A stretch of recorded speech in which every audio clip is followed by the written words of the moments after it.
This is Ryan here. Today, I am going to recap my experience where I worked with over 220 different executives across a variety of different formats of the top 3 problems I see that are happening specifically when using the basics with AI today. So this is definitely a reflection episode. I think you'll be blown away by it. Some really good insights. We'll see you in there. How do you grow like a VC-backed company without taking on investors? Do you want to create a lifestyle business, a performance business, or an empire? How do you scale to an exit without losing your freedom? Those are the questions, and this show is the answer. Today's episode is sponsored by Superhuman Revenue. Feel free to click on the link in the show notes. Basically, I take the best of the best content that I have in written form, in video form, share it with you. Top news weekly. You'll get that straight to your inbox, and it's by me personally. So if you are a podcast listener, you will absolutely love it. And once again, it is in the link in the show notes. So today, I'm excited to go over this with you. And one of the things that I noticed is I was kind of interestingly surprised with the outputs that I had. So let me take a step back. So I went on vacation for spring break, just like most people do, right? We went to Florida. We did the Universal Studios. That was a blast. At the same time, rented a house, stayed there with my wife's family and the kids, and we had a really good time. And one of the things that I did right before I left is I basically tried to jam 3 weeks of work into a week, or a month of work into a week. So I had a ton of different things going on, where I had a chief revenue officer roundtable or VP of sales roundtable. I presented to VPs of sales, chief revenue officers, marketing executives, founders, about 100 of those people. On top of it, I went to a Microsoft startup founder event where there's about 30 people in the room there. So that's a different data point. On top of it, too, I had 2 private briefings that I did.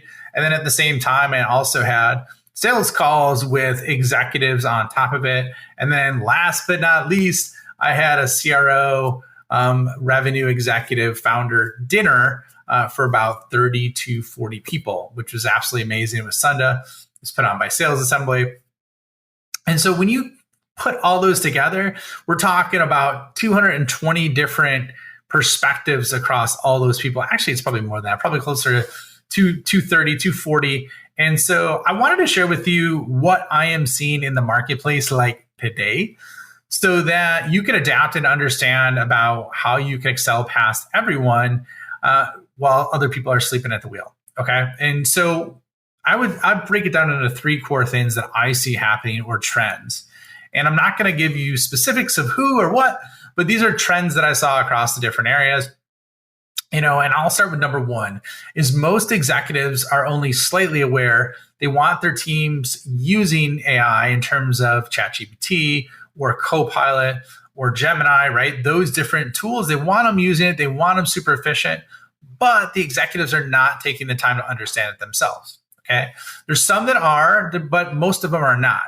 And the reason why that's challenging is because basically these tools that we have now are like alien life forms.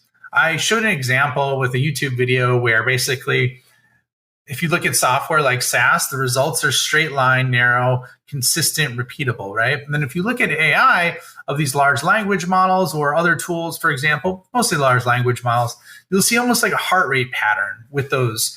And the reason being is because basically what it is it'll perform activities that are better than the best in the industry. And then at the same time, it'll do other activities where it's terrible at. Like you could have a 5th grader do better work than. And so the ability to understand what those jagged edges are is really, really critical if you want to become a cyborg or a centaur, right? As Ethan Mollick talks about. And effectively, what you got to do is use it so you can understand the limitations. And what I'm telling you right now is the AIs that you are leveraging today are going to be the worst version of AIs that you'll ever use. Okay. So there's the capability where it can get 100 times better. And I think we could potentially take the next 5 years and still not even know all the use cases for it because it's so unique. All right. So that's number one. So here's my antidote. And it doesn't have to just be executives, but like, for example, well, these are executives. For example, when I was at the founder event for Microsoft, most of them didn't even know what Copilot was, or they saw the demo or the sizzle reel and they're like, oh my God, that's amazing. I've never seen that. And so these are tech founders, right? This was at like a tech incubator in Chicago that I went to, and this is a live event. And I was really, really surprised that most of them didn't even know how to use it, what it was, or had little to no knowledge about it. Okay. So how you could get ahead of everyone is create a routine where you use it every single day. You could start off simply by just replacing Google with it for 15 minutes, but don't just use it to summarize emails. Don't just use it to summarize YouTube videos or podcasts or books. I think, some of the things you want to think about, and I would leverage this as Sam Altman's favorite use case, is to brainstorm with it. Use it as a brainstorming partner, bounce ideas, just tell it what you want it to do, and it'll do that, and tell it who you want it to act like. Okay, so that's number one. Number two, individuals at companies are not collaborating or sharing internally. Okay, and I would add one other thing to that. They're not capturing the great work that they're doing. And the way the models are set up, they're really not built for that right now, and which is why I have a prompt library in my membership that's very easy. You could basically copy and paste a link, then it gets imported into your prompt library, and then you have one-word execution. So it fills out sometimes prompts that are 1,300 words long or characters long, which will give you amazing outputs. And so that's one of the things you could take advantage of in my Sales AI Accelerator. Feel free to check that out if you're not a member already. I do updates and deep dives every month on that, as well as initial, like how to get started, how to become an expert. And so that's one of the things that I see people that are not doing. They're not collaborating. They're not sharing internally. And what you're going to see is like, it's expensive for companies to innovate with AI, but it's cheap for individuals. So knowing that, you can leverage and share with your colleagues and your coworkers, what are they using it for? And just by simply asking and talking about it and socializing it, you're going to find things that could change your life. You're going to find things that could wipe out 5 hours a week of wasted time that you're spending, or basically give you ideas and insights that you never even really truly thought about.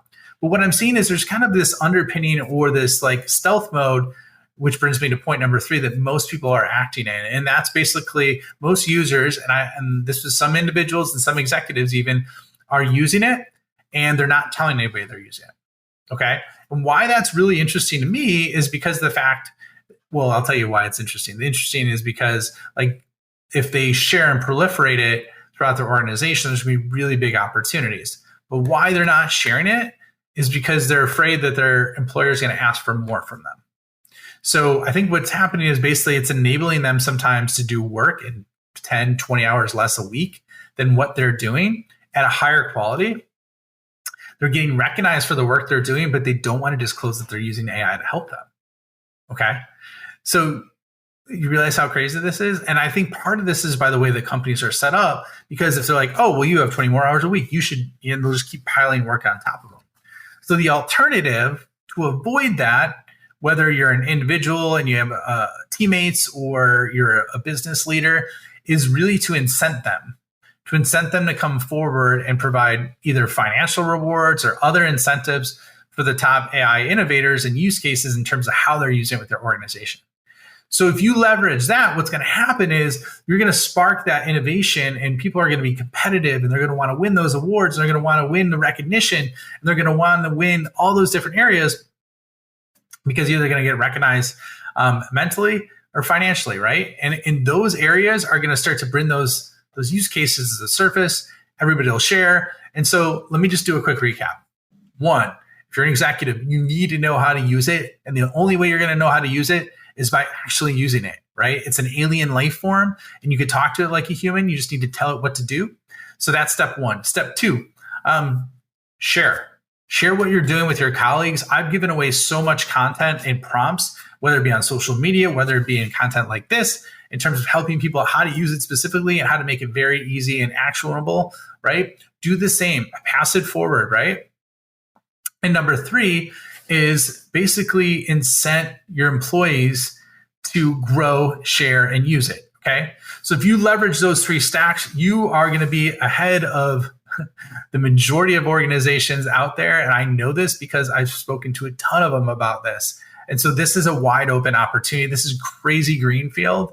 And if you're operating in a business environment, let's say your employee saves 10, 20 hours a week on just mundane tasks, but also they up-level their skills by 40%.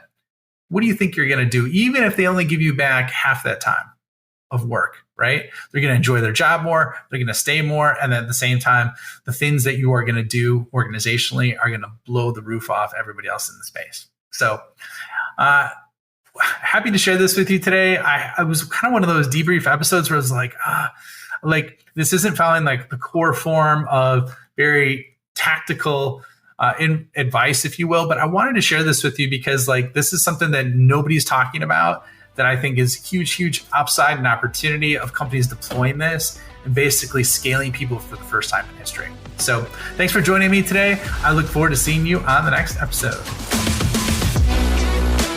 Thank you for checking out the Scale Up Show.